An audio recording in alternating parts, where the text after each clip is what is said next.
வாங்க வாங்க வாங்க வாங்க, வந்துருங்க வந்துருங்க வந்துருங்க.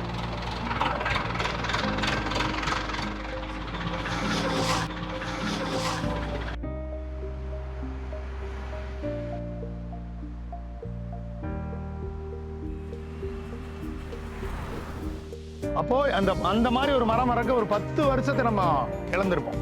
அப்போ இது மாதிரி மரங்களை மறுநடவு பண்ணும்போது நம்ம அந்த ஆக்சிஜனுடைய அளவை அப்படியே மீட்டெடுக்கிறோம், அந்த பசுமையை குறையாம பாதுகாத்துக்கிறோம். அதுதான் இந்த திட்டத்தினுடைய நோக்கமா நாங்கள் பார்க்குறோம்.